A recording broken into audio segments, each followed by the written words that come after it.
And every single day, the more enemies we kill. We're spending trillions and trillions of dollars. You know, people say, all right, this is your fault. It's not your fault. All I know is you're not selling anything. The Fed's not done, and I'm going to tell you why. Welcome back to Sean's show in the new studio. Yeah. We built it. Give it up. For me, it was all me. I did all this work. Let's take a look around, Josh. Cut around to the different angles. I mean, it's really something special. Looks nice. That's the wide shot. My side still needs work. But the rest looks good, though. Josh is in the Matrix over there. Yeah. He's in the woke Matrix. I've escaped. I'm in the broom closet. That's what it looks like. No, but this is the new studio. I hope you guys like. No, it's not the new studio, but Josh was grateful enough to allow me to use his studio, which he rents out to famous comedians. This is kind of the Rolls Royce of podcast studios. Thank you. I don't even mean that ironically. Who else is sat in this chair? Let's name the comedian. No, let's not. This is my show. Chris You're gonna say Crystalia. Crystalia. Bill Cosby. All the comics. Name every comic that's been convicted of a felony that sat in this chair. Tim Allen. Yeah, but you forget that Tim Allen like would have trafficked cocaine and then got a slap on the wrist or something. Right? Yeah, something like that. And then, like, he's like, turned his life. I don't like. Wow. Fuck, guys. That's what Tim Allen does to you when you talk shit about him. He's possessing me right now. He's not letting me talk shit on him. I told you, he sat in that chair. I don't like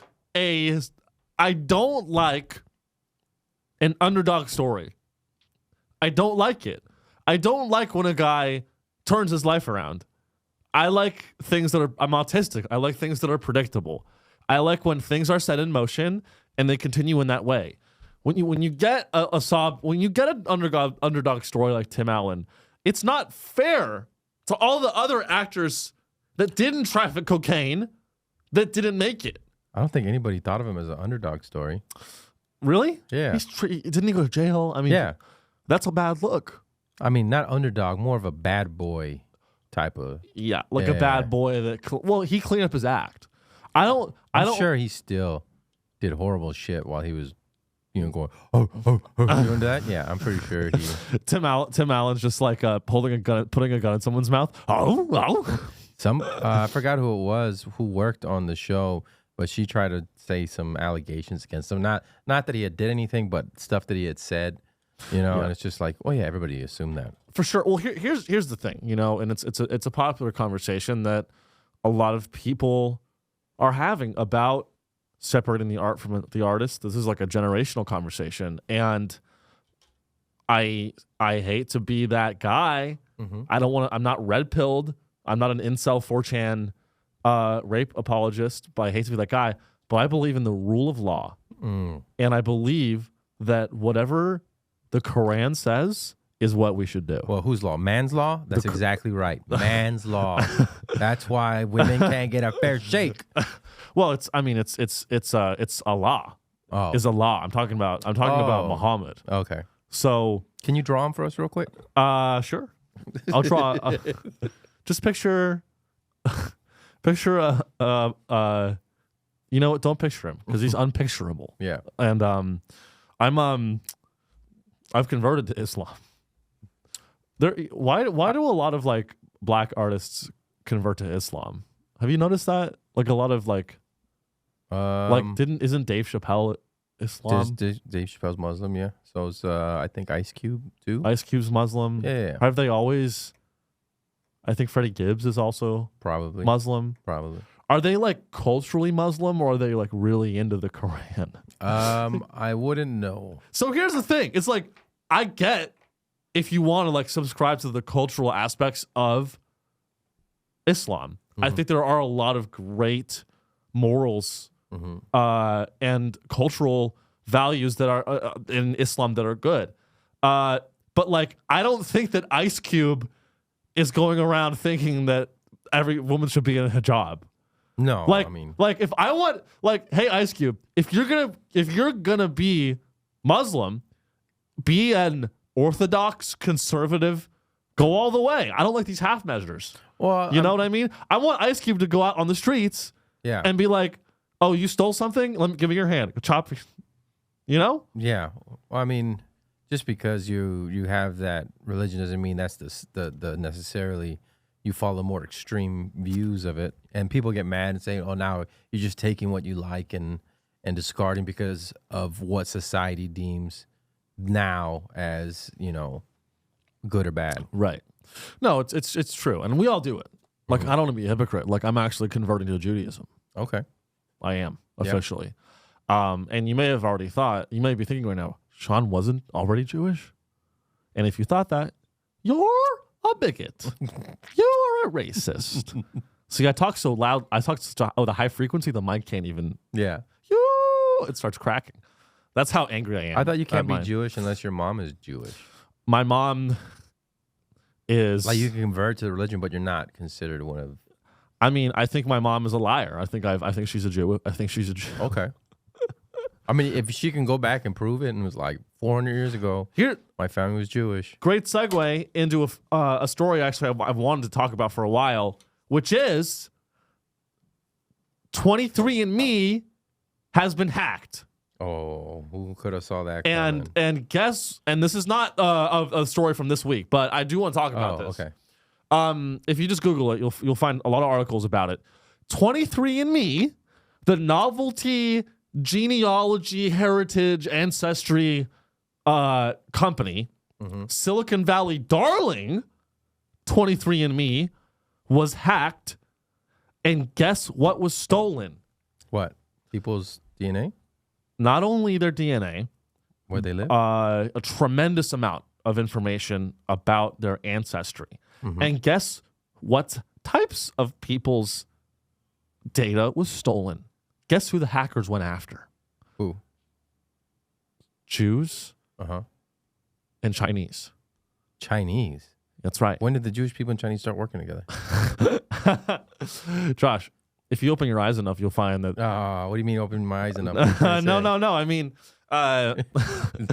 wow. Hey, Josh, at this rate, I'm going to be hosting SNL next year. Yeah. You know, with these kinds of jokes. Is that the road to SNL now? Just say that word.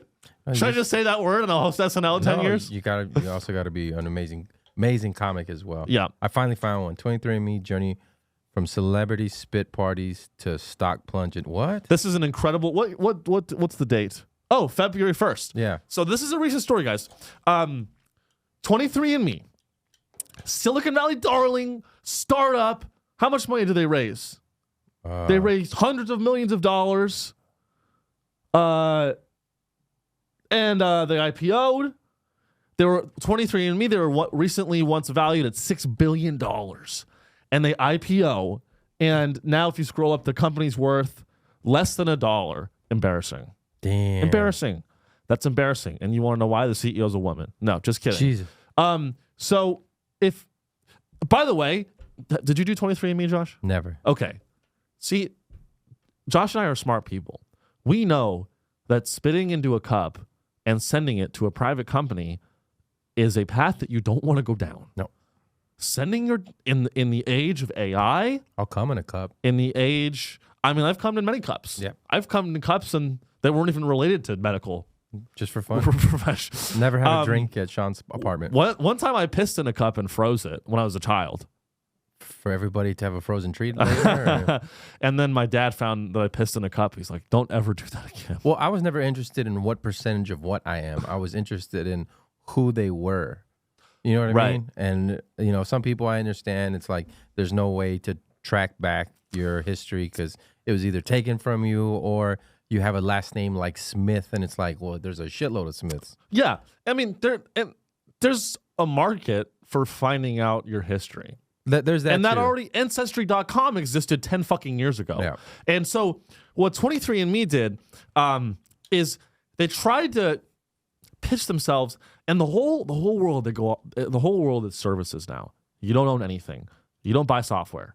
Mm-hmm. You buy a right to use the software on a monthly basis. Adobe. Adobe, Even Final Cut. all these softwares, any software in any industry. It's a subscription-based model now. The new version of that's still, because software has been beaten to fucking death. Software, like across the industry, sure, you can innovate, you can make like Slack and shit and make some money. But the next, all these billionaires, the next 100 years they speculate that it's going to be marked by progress in the biotechnology. As opposed to hardware and semiconductors and shit like that. 23andMe tried to position itself in that way, and they tried to sell themselves to investors. Hey, we're collecting a bunch of genetic data on the public, and they tried to develop drugs. I mean, they're absolutely fucking retarded. They tried to collect data from people, genetic data, and then use that for drug research. I assumed the FBI and CIA was creating a large database of all the people who sent in their DNA. Well, guess what? You know now who has all the data after they got hacked? Al-Qaeda. Oh, okay. Iran. Honestly, whoever the hackers are, it's better that they have it than the U.S. government, to be honest. Well, they both have it. I'm glad. Yeah, I mean, at this point, yeah. But like, some details on this story, on the hack. There are currently 36 class action lawsuits tied to last year's hack. And 23andMe has asked a judge to consolidate those into a single trial. I love that. 3 separate trials. Like if I kill 3, that's like if I kill 3 people. And then I was like, Judge, could you kind of like just make it like I killed 1? Can we do that? How about I don't like 3 trials. Can we just do like I killed 1 guy? How about we take it and we consolidate? But why would it not be 1 trial?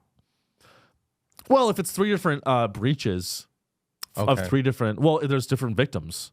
Yeah. Because of the Jews, the Chinese, were each hacked.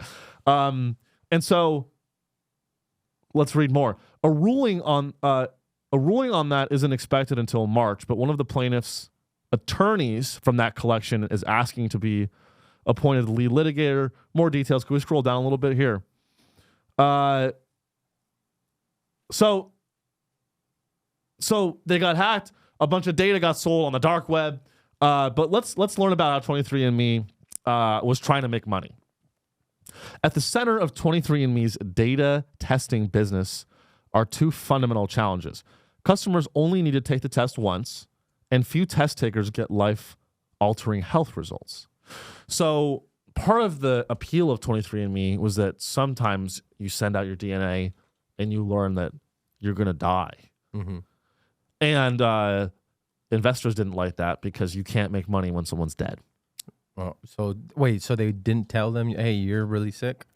No, they did. Oh, okay. But someone that learns that isn't going to keep giving that company money. It's kind of a one-off. And they should, because it's like you could have saved my life. Yeah. Or you gave me the worst news ever, and I fucking hate you.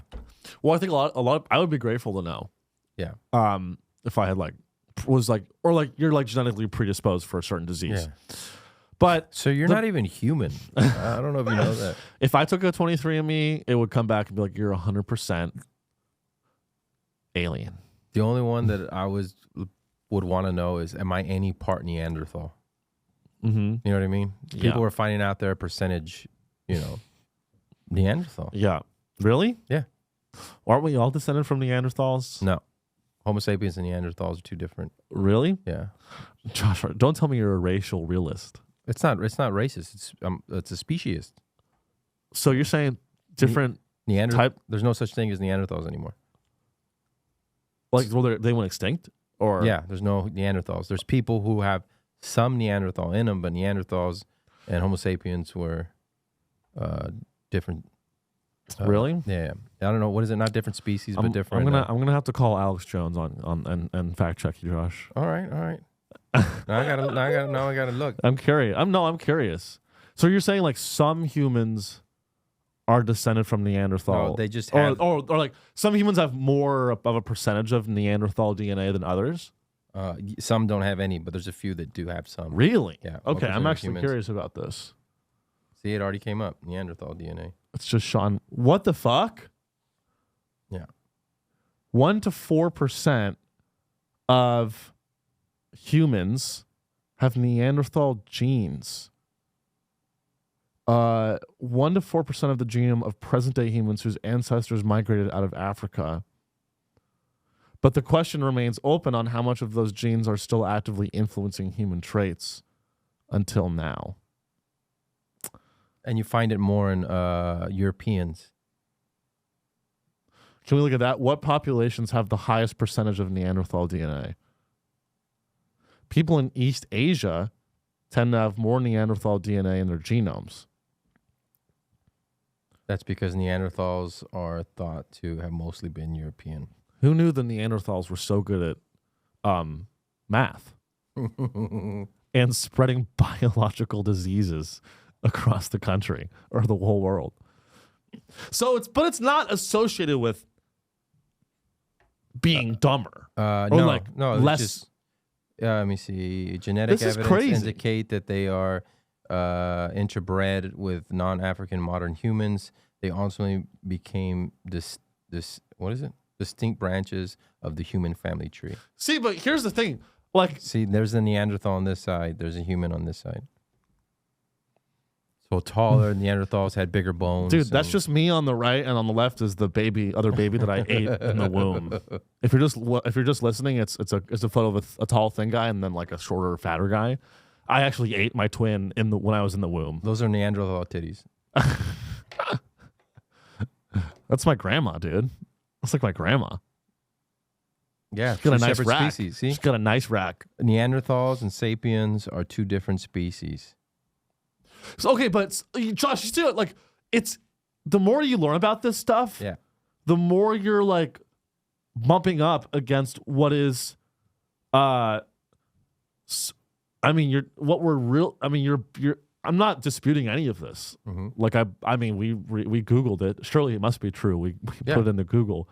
But let's just say, let's give the benefit of the doubt to the researchers and say that it is true. Mm-hmm. We're on the edge of, I think many people have read about this stuff. Very quickly, you start reading about stuff about genetic supremacy, which is very touchy. Mm-hmm. And I certainly don't believe that, but I also haven't done a ton of research on it. But I don't think that any one race is better than another. Okay. Glad you made that stance. No, Very, I do want to say that because but you see my point though. It's like if some percentage of humans are descended from Neanderthals Mm-hmm.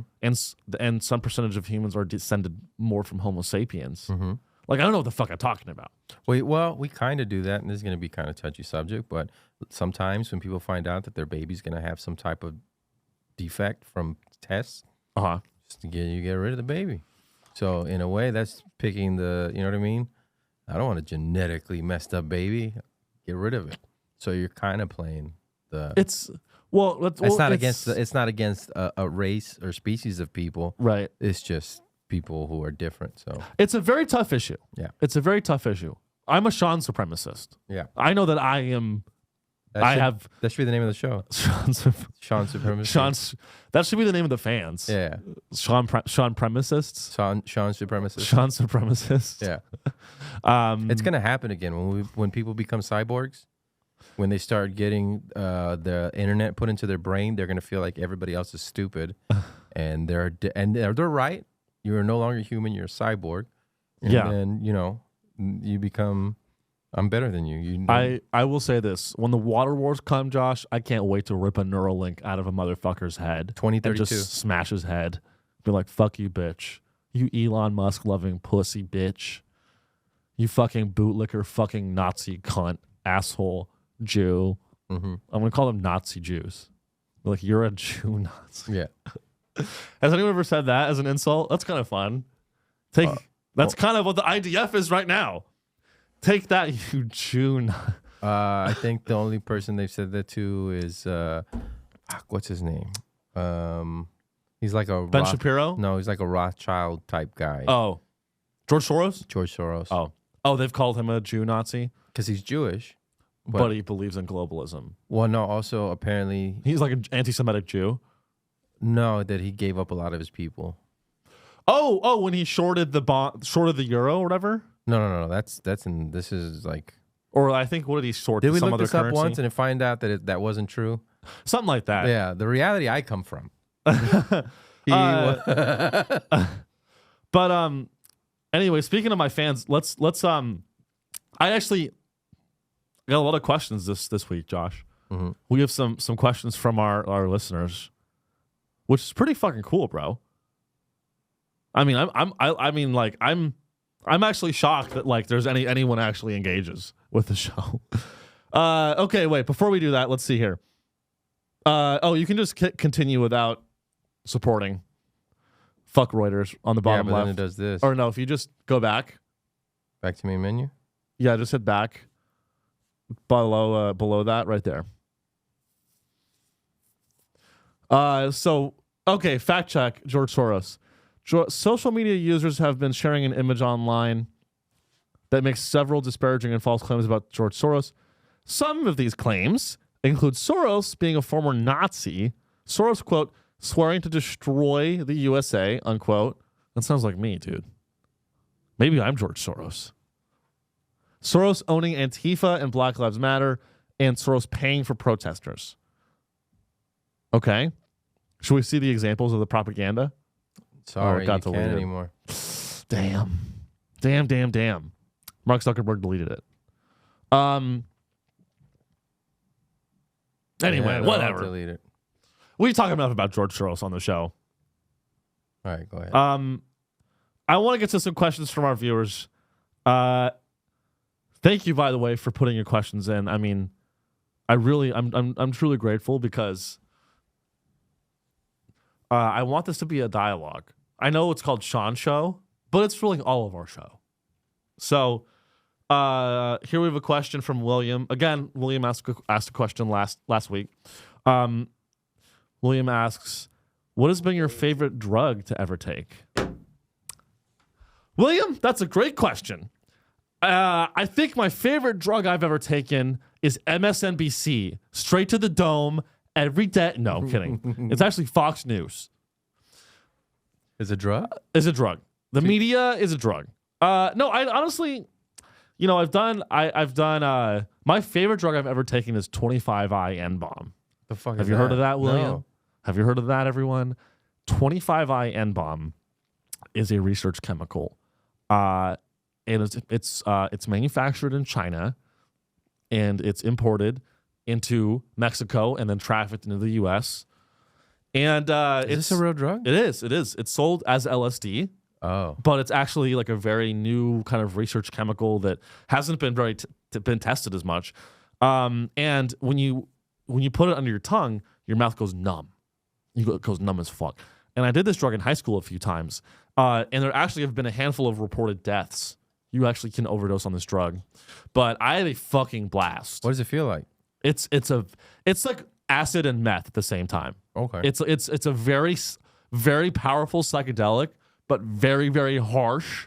You feel like you're like on a roller coaster. And you did it by yourself, like nobody there? No, I was with my friends. Okay. I was with it was funny. I was with my buddy. And you guys had sex? Well, my buddy that also did it with me, he took his clothes off. Okay. And we were at the park Yeah. in my hometown. It was like the summer of my junior year of high school. And we were having very different experiences. I was listening to Black Sabbath on my iPhone 4 on the table, and it was very cold. And I was like tripping. I was like, what the fuck? And my friend, he took it, and then immediately, I don't even think he was high yet, and he took his clothes off. He like ate it and took his clothes off immediately in public. Or he had his boxers on. He's like running around. I'm like, it was weird because I was in all the AP classes growing up, but I was also like hung out with white trash. And that's actually what my 23andMe said. I'm half white trash, half Jew. There's white trash in San Francisco? There is. Are they from Oakland? They're from the South Bay, like around San Jose, okay. like near San Jose. No, there's a lot of like at that. Well, now it's all gentrified, but back when I was in high school, it was, you could still be poor in the Bay. You can still be poor in the Bay. Have you seen people you shit on the streets? Yeah. Well, that's just. You could still be in like on the edge of poverty in the Bay back then. I'm sorry, I went down the rabbit hole and I pulled something up. I don't know. I haven't played Let's it before. watch it. I haven't played it before. Okay, it's called Shocking. George Soros admits Nazi collaboration with no regrets. Who escaped the Holocaust. If you're just listening, by posing as a, I don't think. Christian Could you hit this up the sound? Can you hear it? and I can hear it. Can you? No, I can't hear it. watched All right. Lots of people get shipped off to the devil. Or maybe we'll just. Yeah, I got it. I see you're in the wrong. Oh shit. Da da da da da da da da. Ba ba ba ba ba. George Soros was on. Oh, we don't know. Camps. All right, here we I was go. 14 years old. And I was Crank made this that shit that's up. Let's when my watch this. character was made. In what way?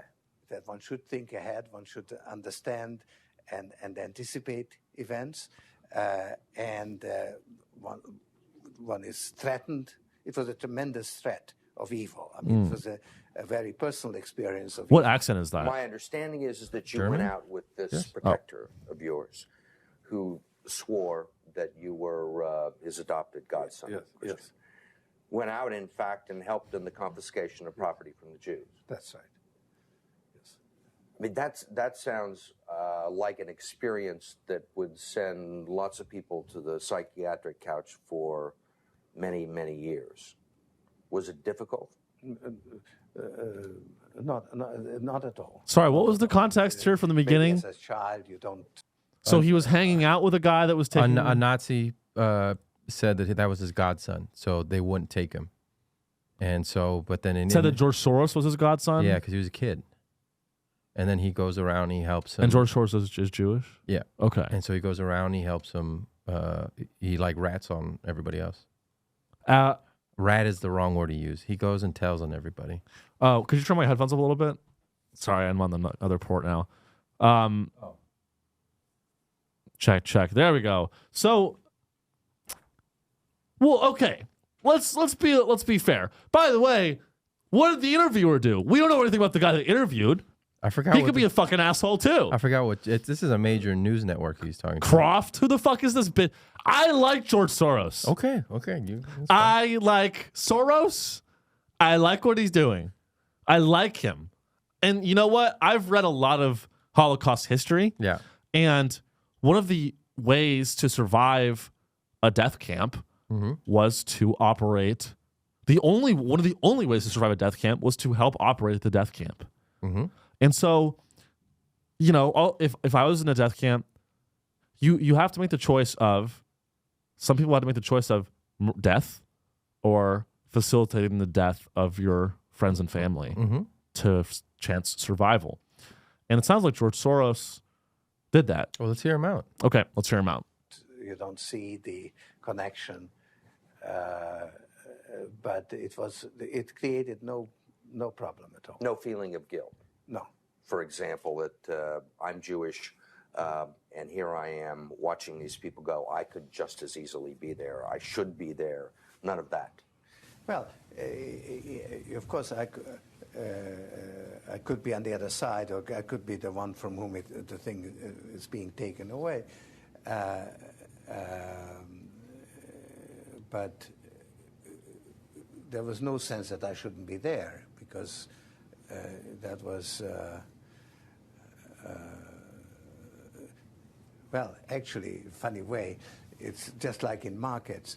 If I weren't there, of course I wasn't doing it, but somebody else would be taking it away anyhow. In other words, whether I was there or not, I was only a spectator. The property was being taken away.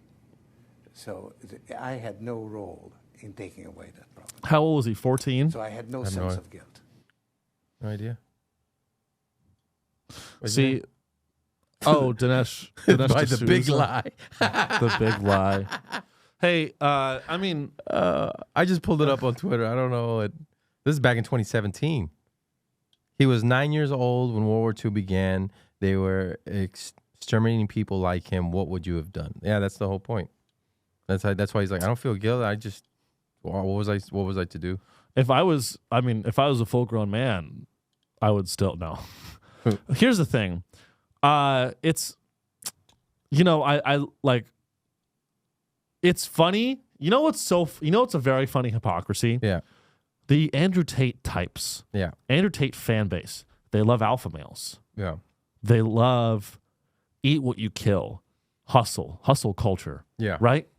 Those people that are, but they're also into conspiracies. Yes. And they're also, I think you can be. they're also patriotic. I think you'd be into conspiracies without going down like the fuck, dude, I gotta fucking do something. It's just like that was nice. That was a nice treat to go down that rabbit hole and think what if, and then some turned out to be very true. Yeah, there's nothing wrong with the exercise of exploring this stuff.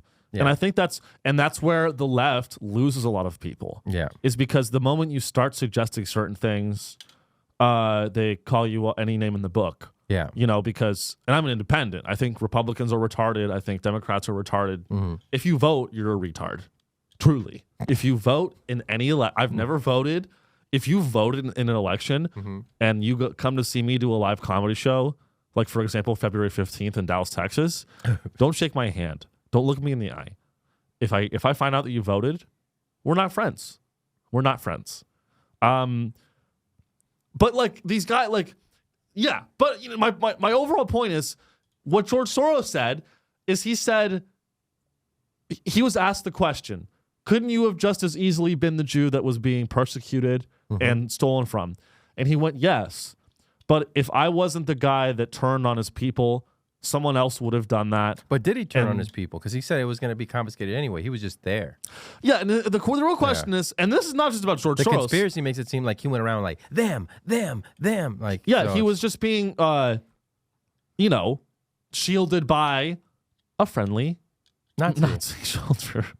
Well, I mean, Arnold's dad was a Nazi, NASA was founded by Nazis. And so it's like Project Paperclip. It was the real question here is how much agency does a 9-year-old have, or however the fuck old he was. Yeah. And I've thought about this. I thought about this week, guys. Let's fly overseas. Let's go to the Middle East again. You look at Israel, Palestine, right? And you look at some of these stories, kids in Gaza being murdered. When does a human turn from an indoctrinated child that was convinced by the adults that are around him to do what they say? Hey kid, go look out for the IDF on the corner of that street over there. Well, that just happened. Yes, sir, Daddy. The 14-year-old kid who went to go stab the soldier, right? And I think he did stab him, and then the other soldier, and then they just shot him. Yeah, he started. I saw that. So if you don't know the story, I was overseas in Israel. Jesus. And this guy tried to come at me with a knife. Yeah. This terrorist. And I bobbed and weaved. I'm a black belt in martial arts. And I grabbed the knife, and he starts running. And my friends and I in the IDF, we had to execute him because he was being pussy. Didn't even look me in the eye while I shot. No. Guys, so if you don't know the story, this guy, this 14-year-old child, what grade are you in as a 14-year-old? Freshman in high school? 9th, 10th. You're a freshman in high school, right? Freshman or sophomore in high school? 9th and 10th. 9th and 10th grade. So this is a fucking kid, goes up, tries to stab the IDF, bad idea, and then he gets executed as he runs away. He fails and then gets shot in the back running away. And so the question here is, when does a kid become an adult with his own agency? Because we don't. If he's 21, I would think differently about that story. 21-year-old guy runs up to the IDF. Soldiers are 18. Yeah, well, when does it become when do we go from child soldiers to like willing soldiers? I think some of the That's not child even, soldiers know nothing else. Right. You know what I mean? So it's like but I'm 8, 9 years old, and we can't blame them for their actions. Well, it's not blame. It's and I'm not advocating for it, but it's like that American Sniper movie you've seen the beginning scene where a little kid, the mom gives him like something, and they don't know what it is, and he just keeps walking towards the soldiers, and then he has to make the decision like, is that like a bomb that's gonna blow up, and he ends up shooting the kid. Or does Right. he shoot the kid? I can't remember.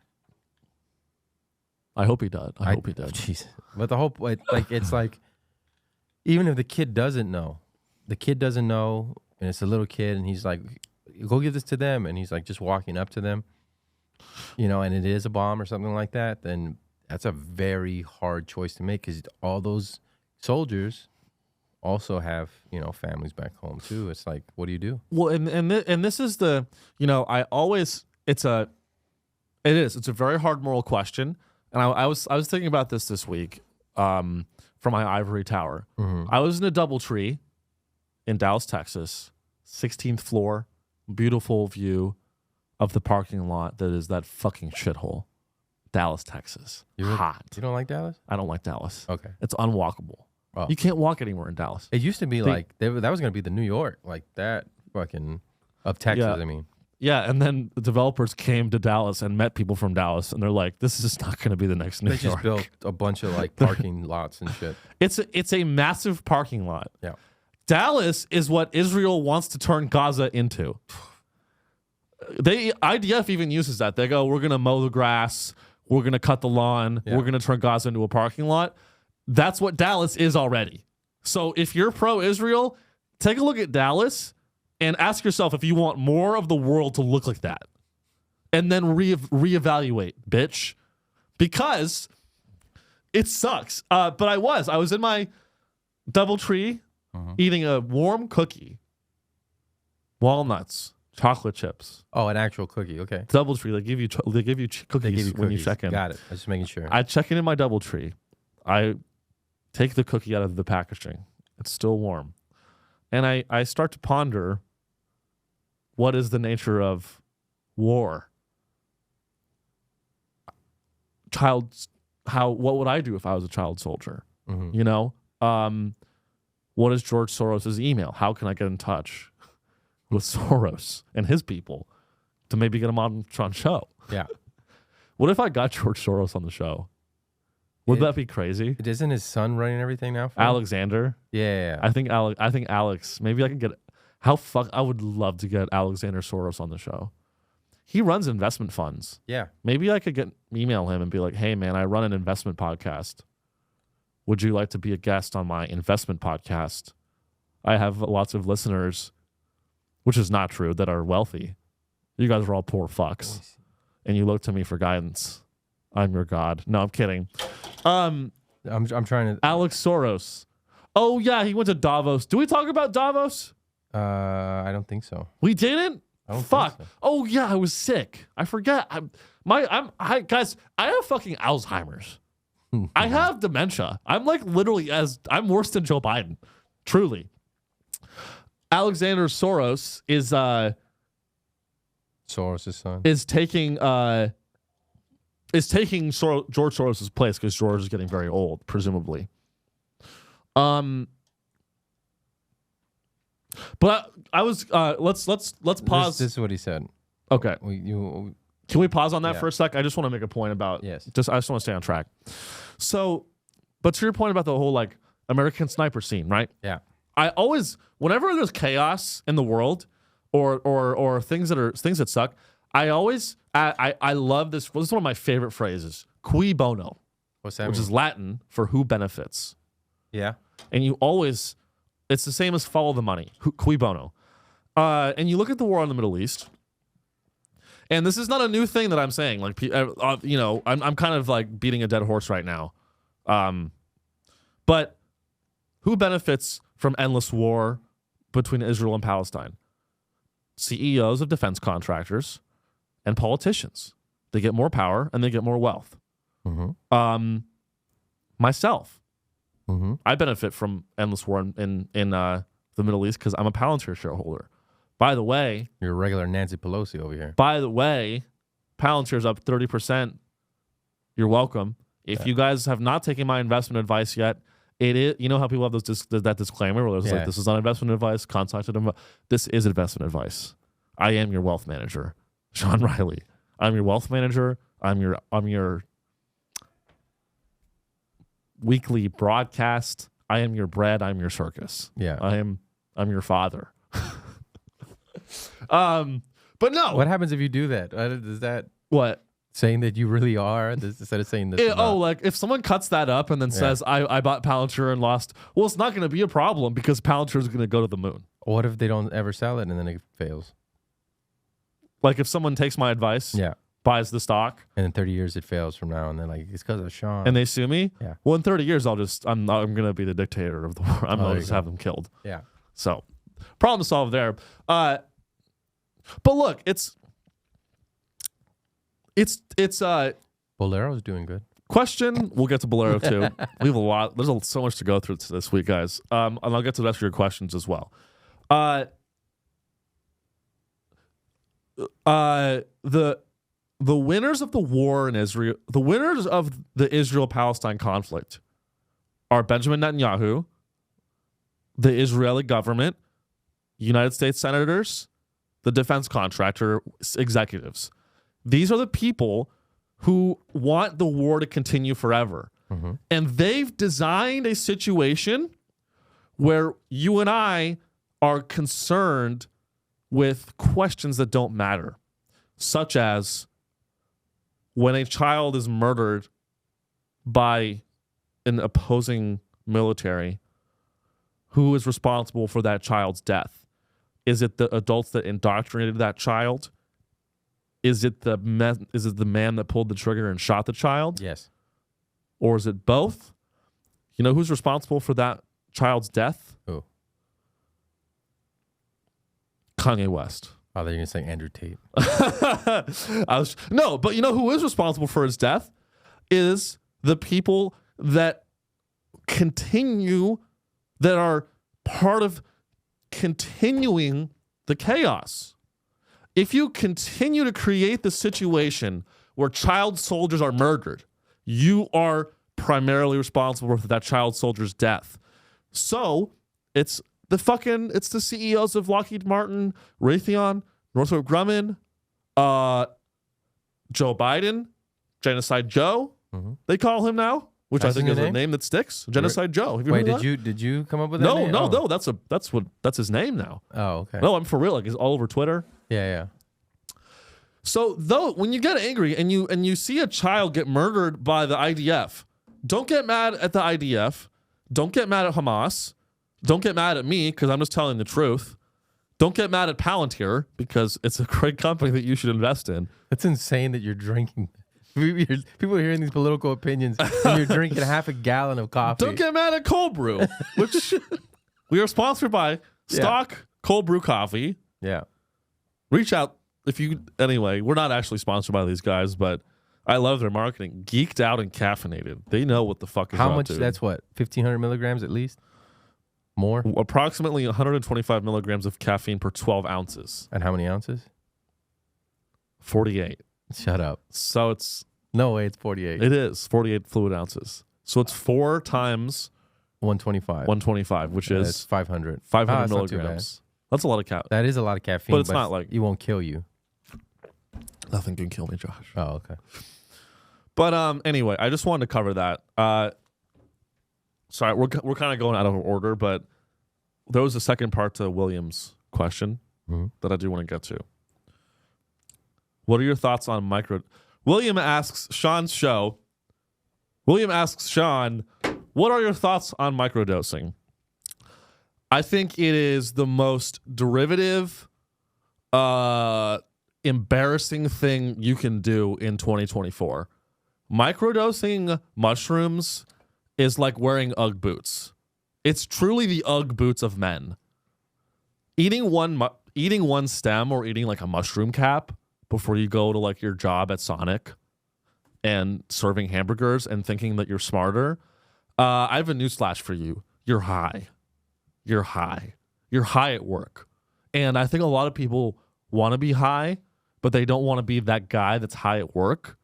And so they created microdosing as a concept to make being high at work a positive thing. It's not a positive thing to be on psychedelics while you give change to people at Sonic. I don't think the Sonic guy is on mushrooms. I think the Sonic guy is on weed or meth. That's true. And we have to ask ourselves this question. Who is microdosing? Is it really Silicon Valley executives? It's the guy who wants to sell Or- more insurance for State Farm. Yeah, it's. I think it's. That's true. It's a guy that microdoses is a guy that is subscribed to like Hulu Premium, HBO Premium. He drives like an old Audi that he can't let go of because he loves it, and that's where he got his first blowjob. Sounds like a good guy. He's not. I microdosed. I did it. Hey, and I'm not judging you, Josh. I did it for a week, and then I found out a microdose is 0.2 or 0.1. And what were you eating? 1 gram a day. So you And I were was dosing. tripping. It's just, yeah. By day 4, I'm just fucking tripping. Here's the thing. It's like, I'm not, look, if you microdose, I am judging you. I think you're a loser. If you're going to, and this is gonna be the title of this episode, which is also a title of one of my favorite Breaking Bad episodes. It's going to be No Half Measures. Microdosing, let me look at the camera. Microdosing is a half measure for cowards. Take drugs or don't take them. This has been a message from Sean Show. And I blow my brains out. So that's my thoughts on microdosing. Do I think you overdose. Hey, William, you think I like microdosing? I'm overdosing. Yes. You know what I like more than microdosing? Overdosing. Okay? Overdose on your drugs. Live your life to the maximum. I'm on one today, Josh. Yeah. Have no dimmer switch. That's I'm either off or on. You're off or on. Yeah. Binary. Yep. Which, by the way, we believe on this show another thing about binaries. What's that? That there is binary? We believe in the intellectual binary. Oh, okay. Either you're smart or you watch Sean's show. So that's my thoughts on microdosing. Thank you. And by the way, William, since you asked questions 2 weeks in a row, you know what we're going to do, Josh? What? William, and I'm not going to dox him.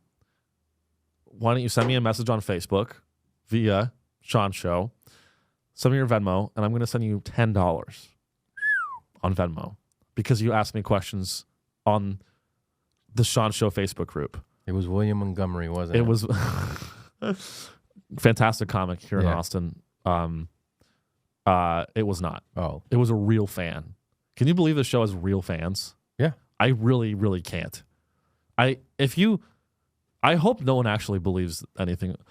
It'll be a horrible, horrible mistake if this show ever becomes profitable or like operational, because the things I say are just objectively not good for society, and I'm scared of that.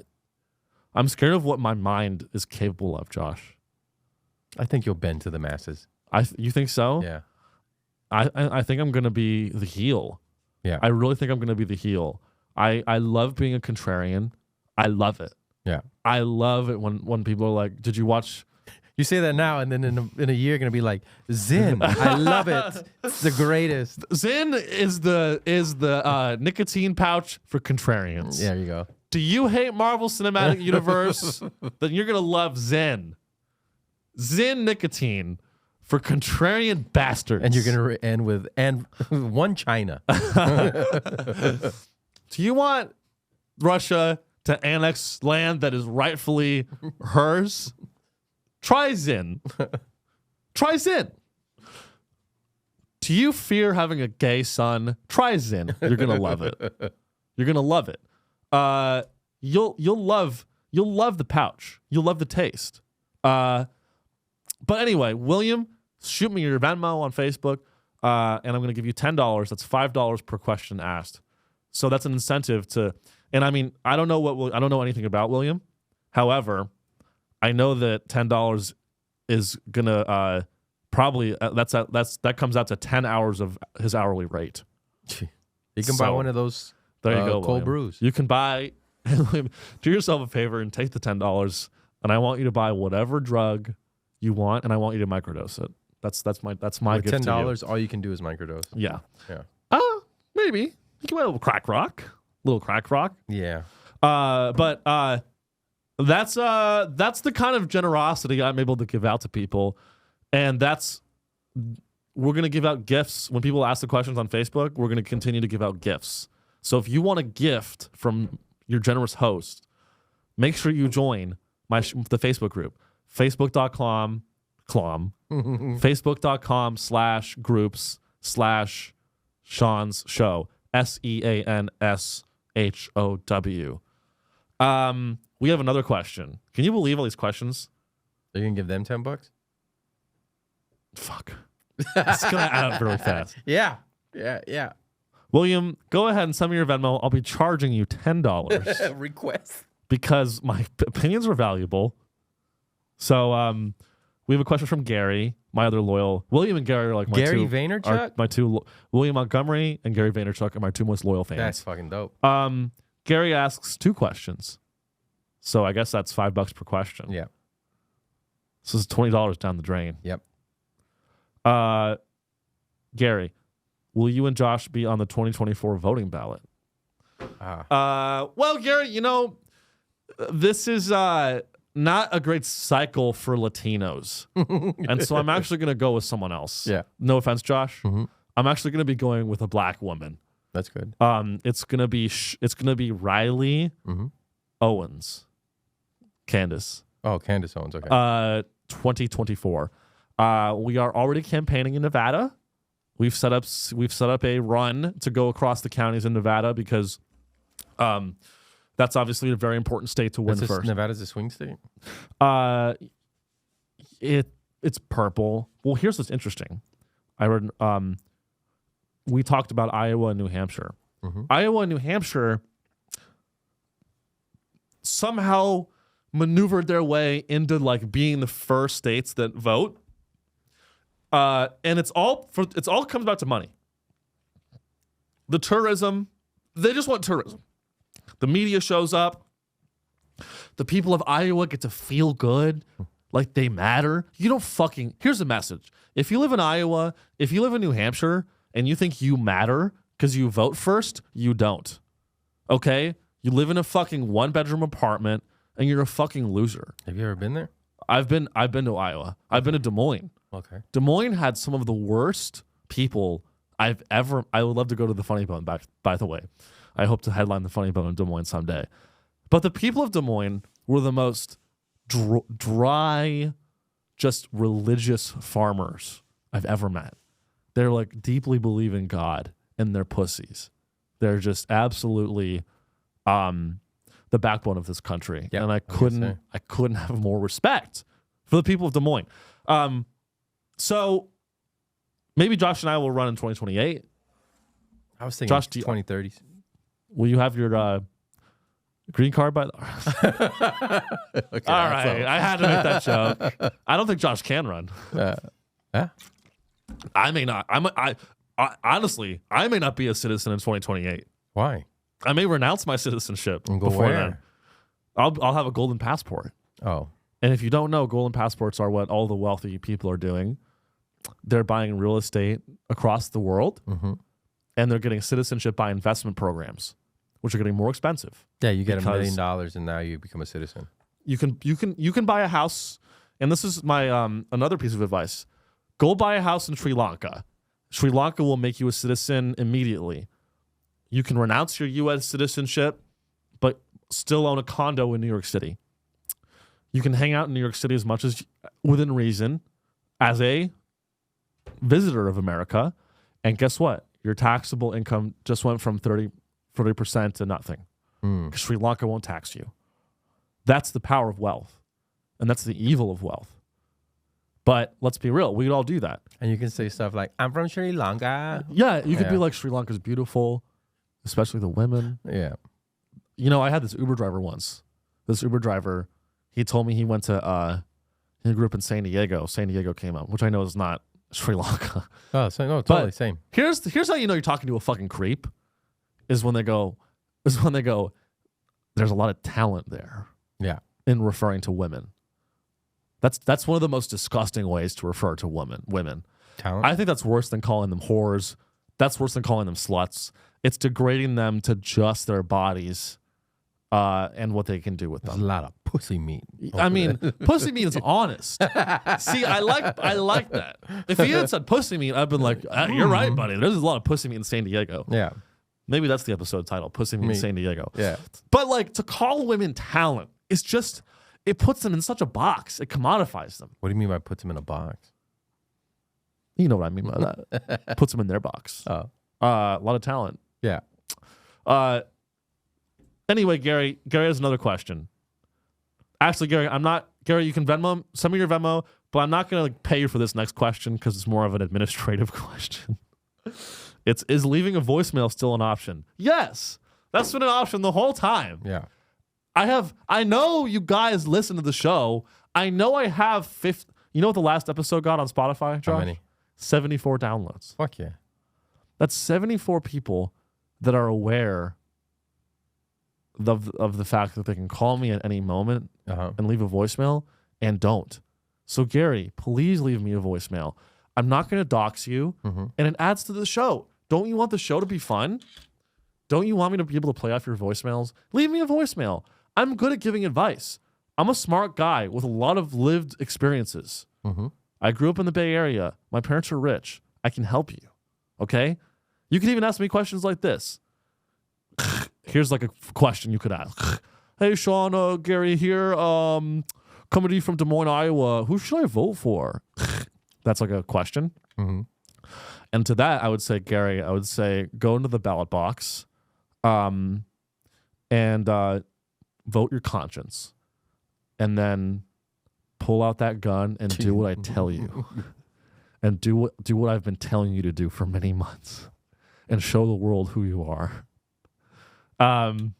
So give me a call. Can we leave? Yes, you can. Yes, Gary, you can leave a voicemail. Don't be scared.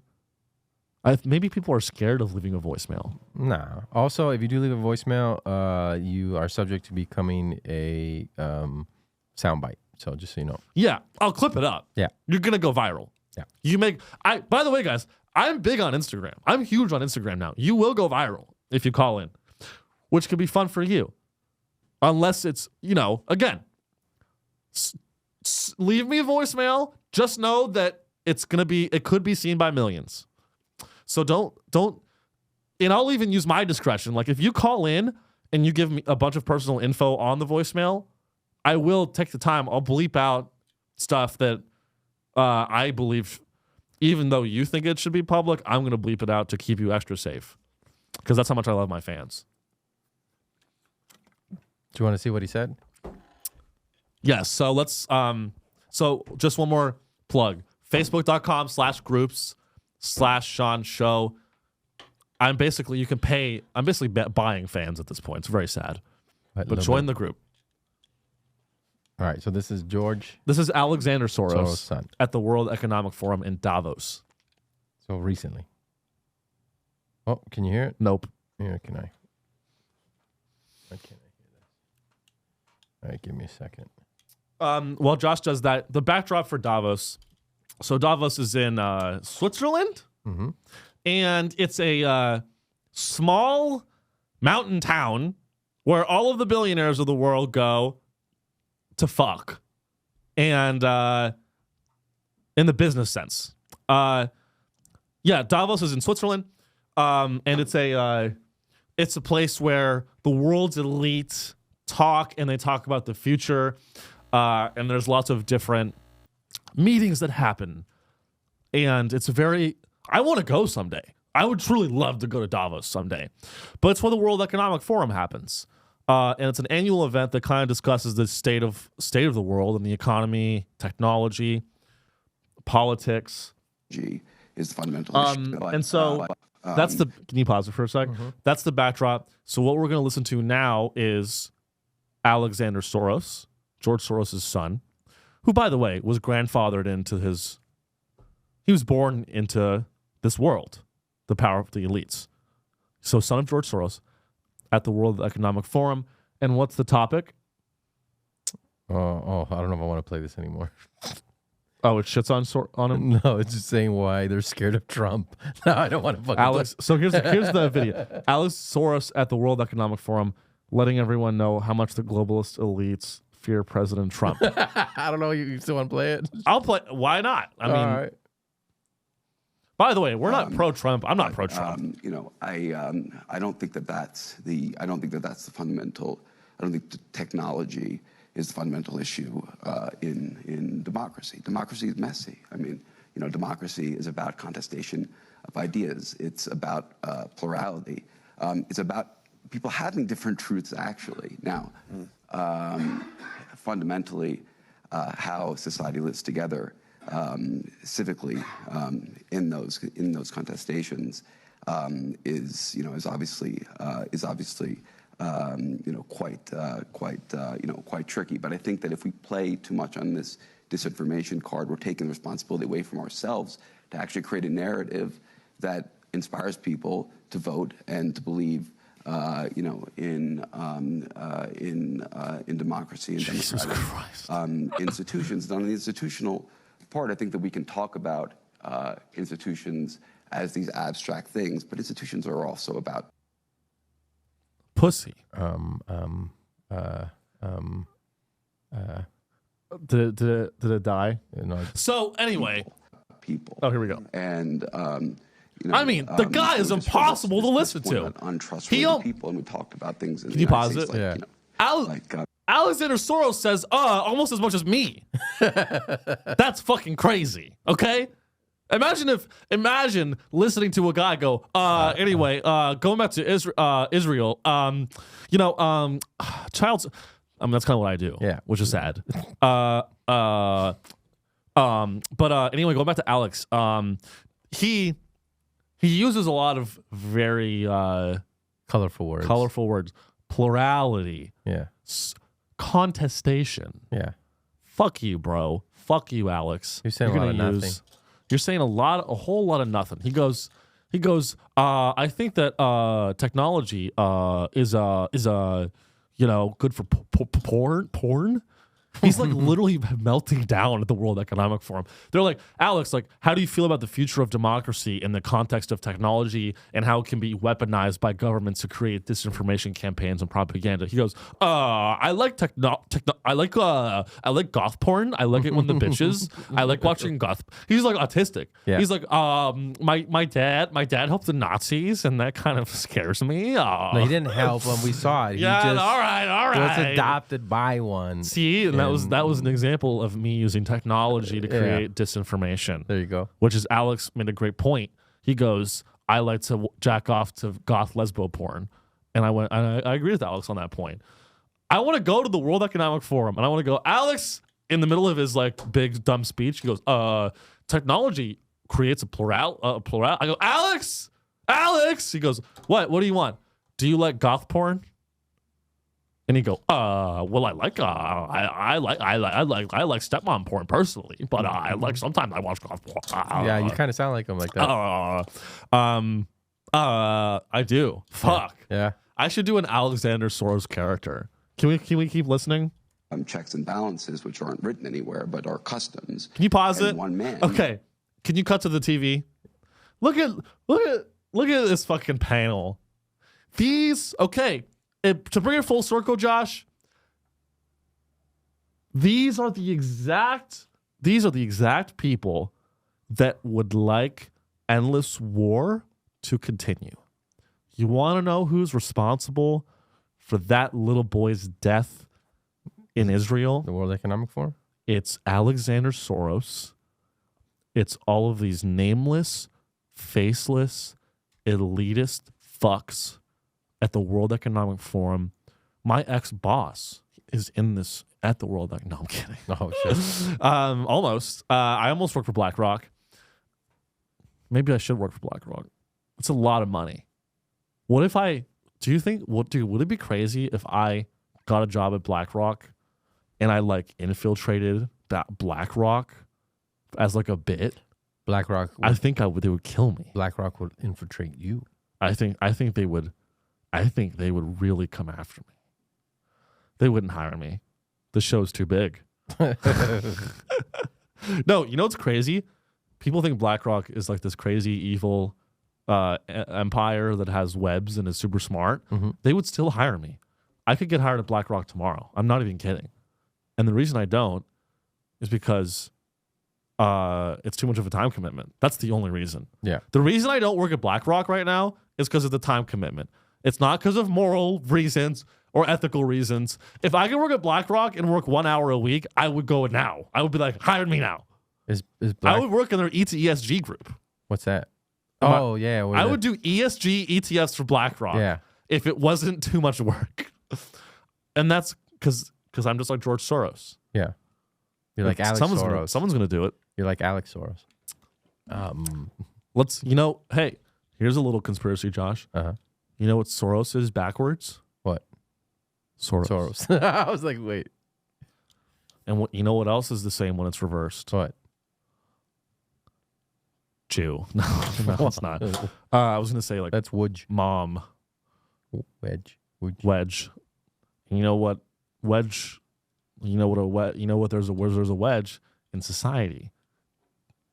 Alex wedges himself into the WEF, the World Economic Forum. There you go. And so's Discord. Let's keep listening. What's WEF reverse? Woo. Few. The privileged few. All right. Donald Trump literally came in and just took that all away. You have no spine. You're a bitch. But when I see this, when I look at this, look at his posture. He's crumbling regarding democracy. I also say to myself, when was this great time? Can you pause it? Everybody got along so well. Alex Soros goes, when I look at Donald Trump and I ask myself, how did we get here? Who am I? Fuck. My bad. I fucked up that riff. Can you go back? What did he say? Okay. Can you go back like 5 seconds? Yeah. I want to get this.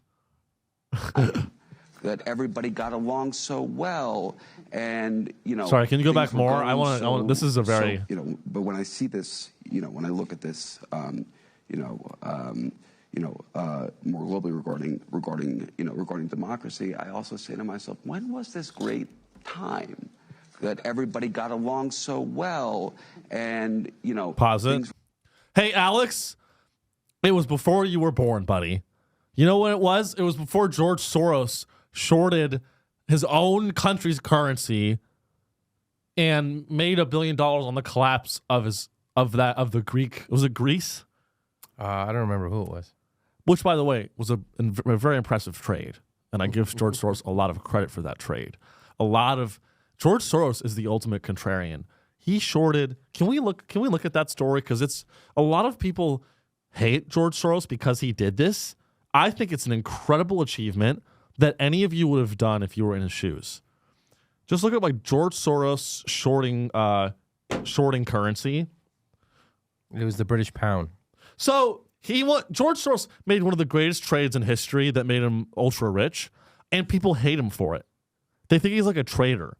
And I'm like, you guys are literally, and this is my point, Andrew Tate fans hate George Soros because he's a betray. He had no allegiance to his country. You guys are the fucking betas. We all aspire to be George Soros. We all want to short the pound and make a bunch of money. Let's read about this. I do want to just quickly learn about this story. So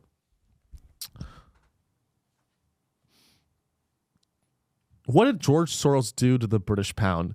That's not even a fair fucking question. It's really not. He is a participant in a market. Yeah. Just like you and me. We play the stock market, Josh. Yes. Does that mean we do things to the stock market? No. George Soros. Anyway, but I could be wrong. Let's. He could have had inside information or something. Sure, but so do I. Yeah, definitely. That's a joke for legal purposes. Soros used his hedge fund, Quantum Fund, to fuck bad bitches all night long, to borrow billions of pounds from various banks and sell them for other currencies, such as German marks or the US dollars. This created a huge demand for other currencies and a huge supply of pounds, which drove down the value of the pound in the market. Let's learn. So, let's dive a little deeper here. Soros also used derivatives such as options and futures to amplify his bets. Can you scroll down a little bit? So, and if you're not, again, look, I love money. Josh loves money. We do stories about the markets on the show. And if you're bored by the stock markets, stay poor. Britain tries to defend its currency. My dad was rich. I have never done really anything on my own. Britain tries to defend its currency. The British government and the Bank of England tried to stabilize their currency by raising their interest rates and buying back pounds from the market. On September 16th, 1992, they announced that they would raise interest rates to 12% from 10%, and then again to 15%. However, these measures weren't enough to counteract the massive selling pressure from Soros and other shorts. The market did not believe that Britain could sustain such high interest rates without damaging its domestic economy. Britain's foreign exchange reserves were limited and running out fast. Scroll down, and here's kind of the crux of the trade. Black Wednesday. And no, this is not HBO's adoption of the Addams Family, starring a black woman named Wednesday. It's a day. Black Wednesday. After hours of frantic intervention, the British government realized it couldn't afford to keep buying pounds at the fixed exchange rate. It decided to withdraw from the ERM. I don't know what that means, but basically it was probably something that stabilized the pound's value. And then the pound plummets in value 25% against the dollar. Big punchline, Soros made $1 billion in profit as a result of his successful bet against the pound. So the question is, did George Soros cause the pound to drop in value using his leverage and his wealth? Or was he merely a participant that benefited from the change of the price of a currency? What do you think, Josh? Well, it says it right here. Soros bet against the pound in 1992 because he believed that Britain's position in the RM was unsustainable and that it would eventually have to devalue its currency or leave the system. So he bet against the whole system. Yeah, I mean it's like betting against the dollar. It's kind of equivalent. Is it the equivalent of, like, let's say a Michael Saylor who's like Bitcoin's the way and get out of the dollar? I mean, I think is Bitcoin a short on the dollar?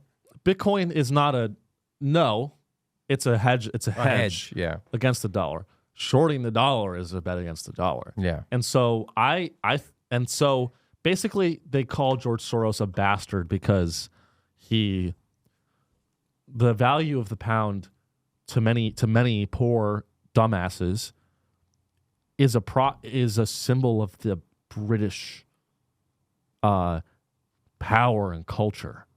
Same with the value of the dollar. I just think the guy's ruthless. Because even as a child, you don't participate in any of that. Those are still your people, and he's like, I don't feel bad. What was I supposed to do as a kid? Like, you don't have to.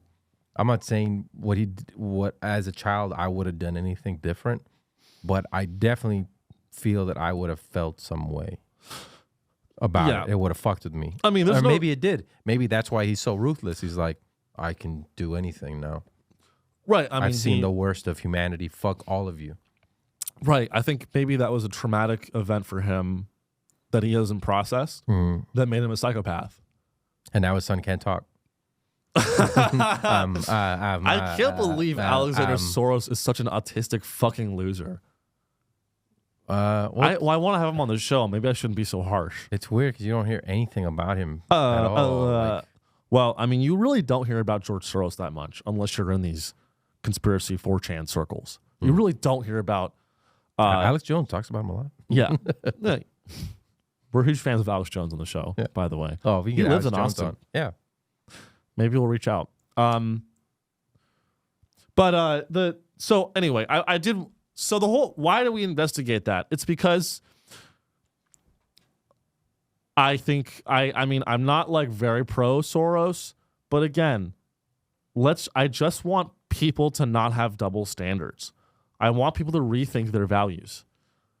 If you're a capitalist and you hate George Soros, then you are you have conflicting views, because all George Soros did is what any other guy did in his situation would as a capitalist. I think. And honestly, I want to short the dollar. I might start a hedge fund called Sean's Hedge Fund, where I raise $1 billion, and then I get a bunch of loans from banks against the value of the assets in that hedge fund, and I buy a bunch of dollars, and then sell them, and then buy a bunch of other currencies, creating a short position against the U.S. dollar. Because guess what? We all know the U.S. dollar is collapsing. We all know that the end of America is here. It's the end of the American empire. It's the end. Will it be 5 years or 50 years? I don't know. I think it's the shedding. It's not the end. It's we've because there's nobody we've else that's peaked. gonna. The bricks are not gonna take over. It's America has blown its load. We've come inside, and now we're going down. Now we're tired. You know what I mean? Yeah. Right after World War II, we're fucking hitting her from the back. We blew a huge load in the 80s and 90s, and now we have quantitative easing and endless monetary policy to fuel a government that spends money overseas to promote a genocide. That's we're about to go to sleep. We come inside, we didn't make her come, and now we're tired. That's America. That's what's going on in America. And it's very sad to see. I don't want to come off as a fucking terrorist. I don't want this country to fail. I know I say that I do a lot. But again, I love the tragedy of all of this is that this is the only country where you could do a show like Sean's show. I'm just pretty sure you can do it in Sweden and other countries. I can't think of another one, but I don't know, man. Canada? No, you can do it in Canada. Not Canada. Maybe you're right about Northern Europe. I don't know. You could do this show in Mexico. You can talk about, Is Mexico pretty dope? Pretty lean? They don't arrest you for what you say in Mexico, do they? No, they just come kill you. You talk about the wrong people. So just don't talk about the cartel and the Mexican government. But I want to. Oh, then you're dead. So, and that's my point, is that I think America is the only country where I can make fun of Alexander Soros and not get my throat slashed. Because you're not famous enough. True. Do you think if this show was bigger and I went after Alex Soros, I'd get my throat slashed? I don't think so. I don't know if throat slash, but I don't know. Maybe you have a heart attack or something. Maybe maybe have an accident. Maybe I have a commit suicide with 14 bolts to the back of my head. Exactly. Because you always joked about it. So obviously. Yeah. Yeah. It's obvious. Of course he killed himself. Yeah. He always joked about it. And then they put my photo next to Robin Williams. And they go, check on your happy friends. I hate those photos. Yeah. When they go, this is the face of depression. And it's like, no, it's. Have you heard of the photo that's going popular right now? What is it? Drake's nudes, right? Yeah, Drake's nude. Drake is nude? Yeah. Did you see him nude? I did not see it, but apparently it's a big old dick. Really? Yeah. Drake's got a hog? Apparently so. That's really disappointing. Or it's an amazing Photoshop. Damn it. I really wish Drake had a small penis. No! No, God! And even if he would have had just a medium dick, people would have been like, little dick. So for the fact that people aren't even saying that. How does a man with a massive hog like Drake create music that sounds like it's been written by a guy with a micro penis? ChatGPT probably. How a guy with a dick like that has no reason to write "Laugh Now, Cry Later." I mean, big dick guys have feelings too. No, they don't. Yeah. No. Yeah. I can know for a fact that they don't because I don't have feelings.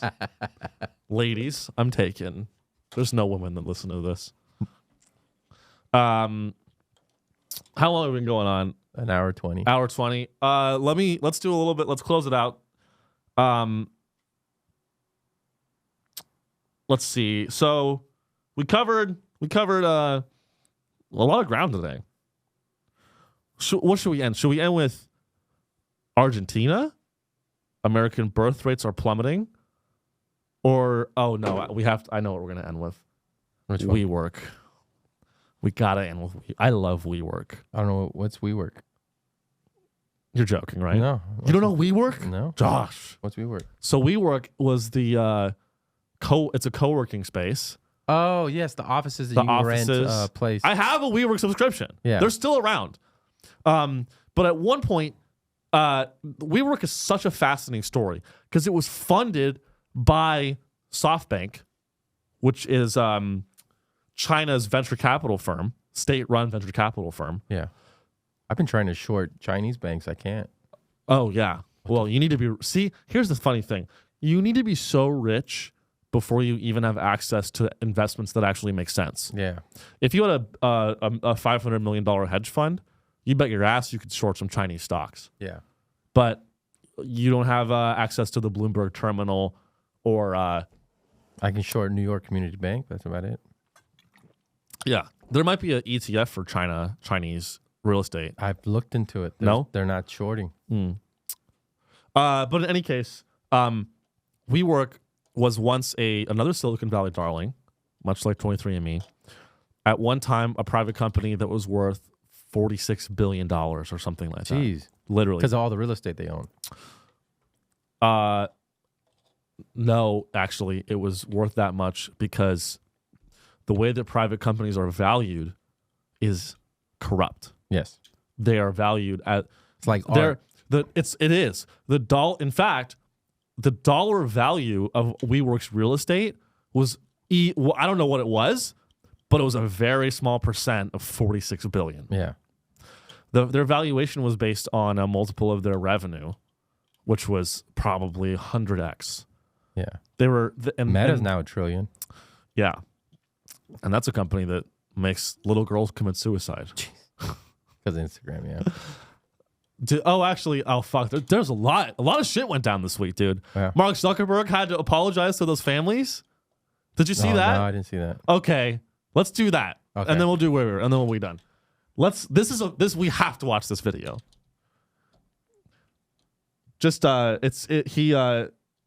He went to Congress. Mark Zuckerberg went to Congress. I don't know why these executives go to Congress willingly. It's literally just they get the ass fucked. They never win the interaction. But this video is it's an unbelievable. I mean, it's unbelievable. They're here. You're on national television. Would you like now to apologize to the victims who have been harmed by your product? Show them the pictures. Would you like to apologize for what you've done to these good people? I'm sorry for everything that you've done. It's terrible. No one should have to go through the things that your families have suffered. And this is why we invested so much and are going to continue doing industry-leading efforts to make sure that no one has to go through the types of things that your families have had to suffer. They're here. What if he would have said, he's like, hey, yo, my bad.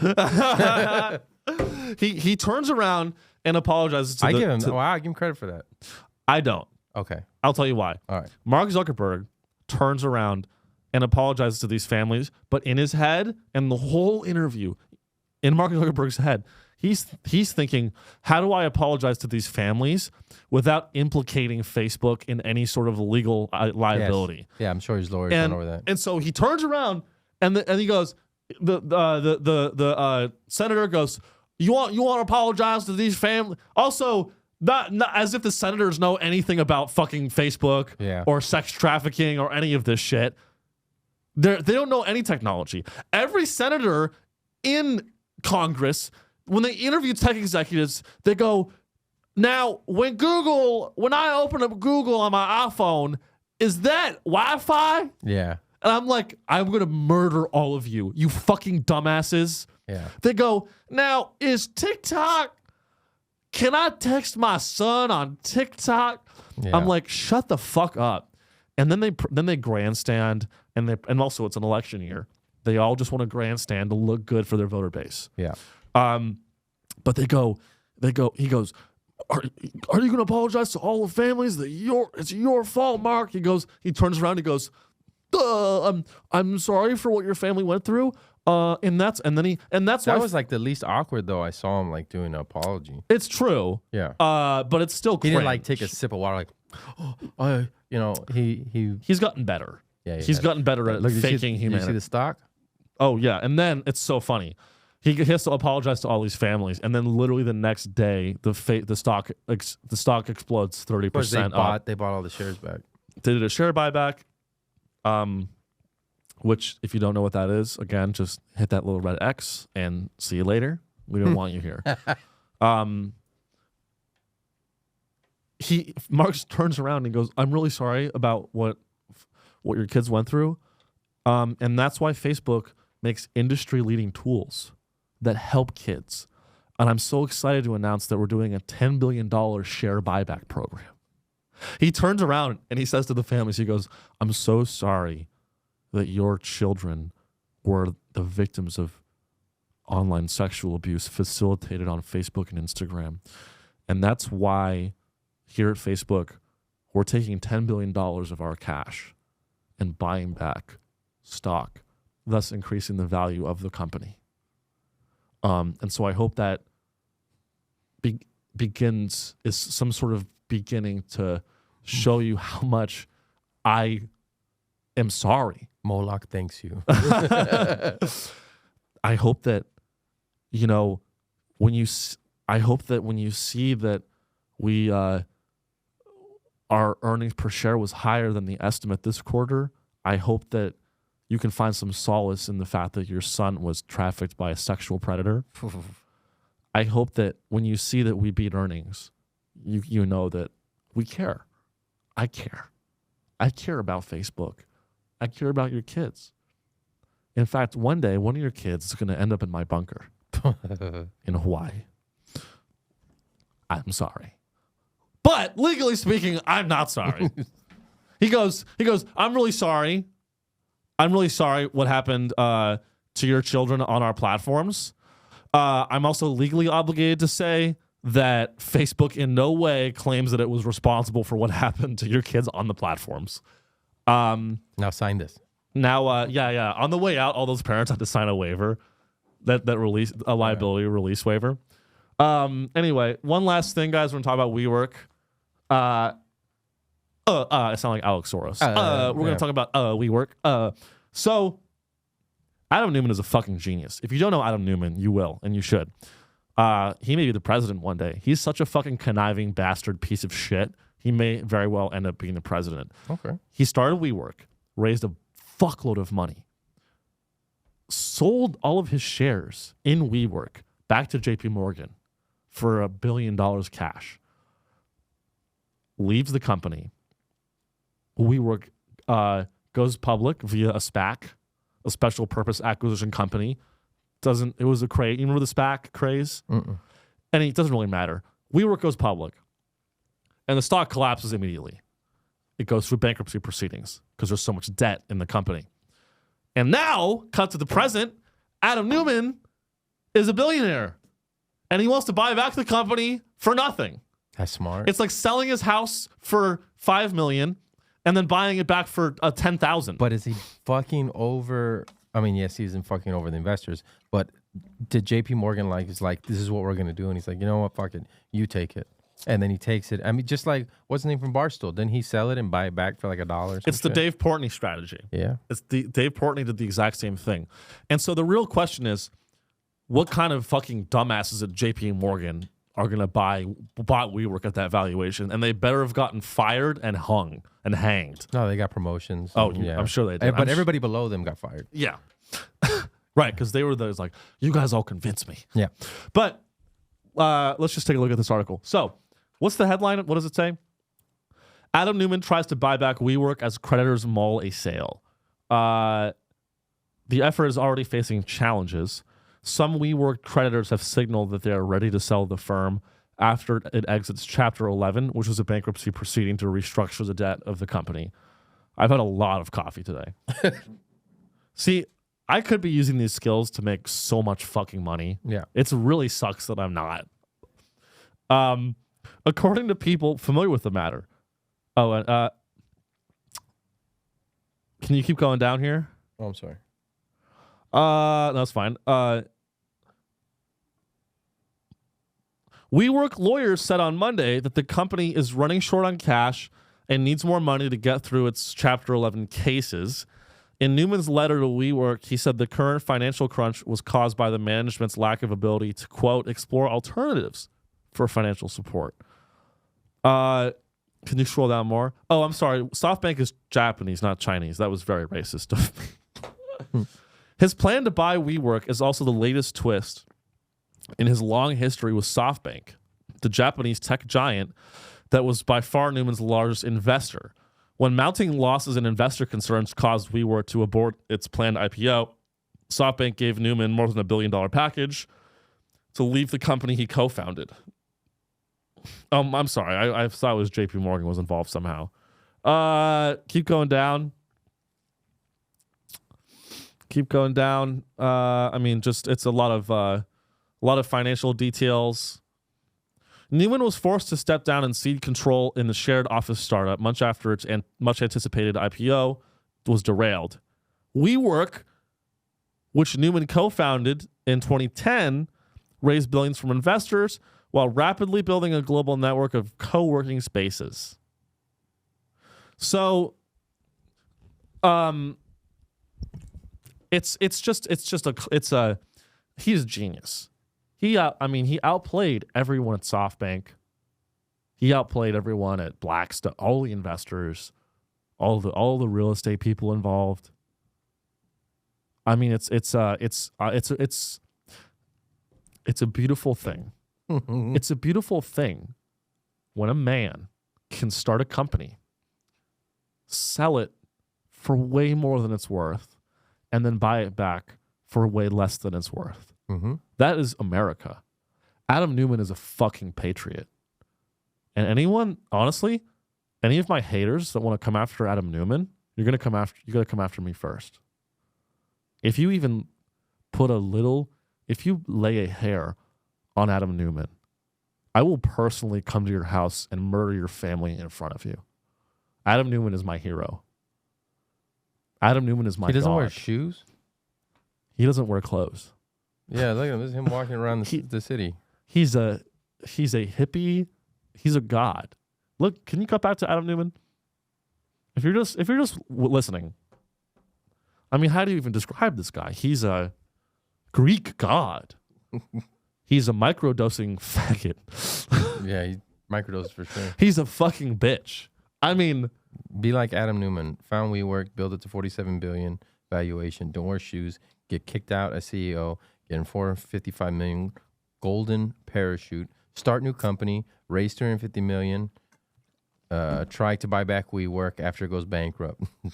That's pretty good. He's a legend, and I wish the best for Adam Neumann. I like the guy. I like what Adam Neumann's doing, and we should all be more like him. Because WeWork is it's one of the worst ideas I've ever heard of in my entire life. As a customer, I can say that.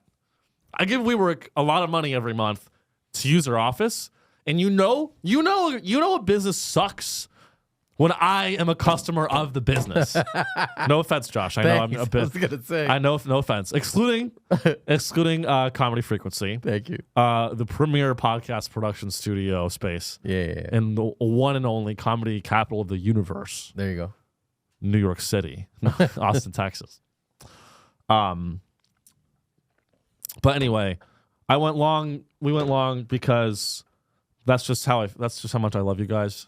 Thank you for listening. I hope you have a great day. And again, just some closing remarks. Join the Facebook group. We have 9 members.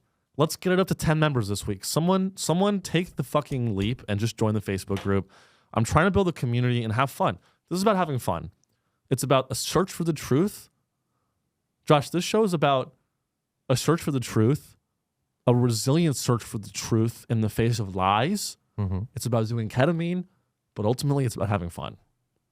So join the Facebook group, Facebook.com/group/Sean Show. Subscribe on YouTube. like the video or dislike it if you didn't like today's episode. Leave a comment.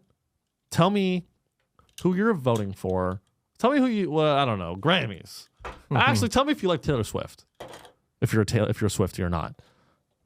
Follow the show on Spotify. It's actually very crucial. If you follow us on Spotify, Spotify helps show our podcast to more people organically, which helps us get more listeners.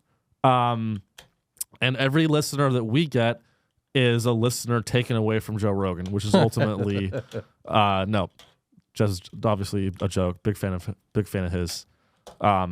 He's done so much for comedy and media, and I'm rambling. But thank you for listening. Help the fucking show. We're powering through episode 27, brand new studio that looks stunning. No, new studio is coming soon. It's only 10 feet away. It's only 10 feet away. And how about this? If we don't get to 10 Facebook members on the group by next week, I'll kill myself. And then there won't be any Sean show. And that's financial advice. Josh, where can people find you? At Josh Kabaza. At Josh Kabaza. Come check out the Black Rabbit ATX if you're in Austin. Bye.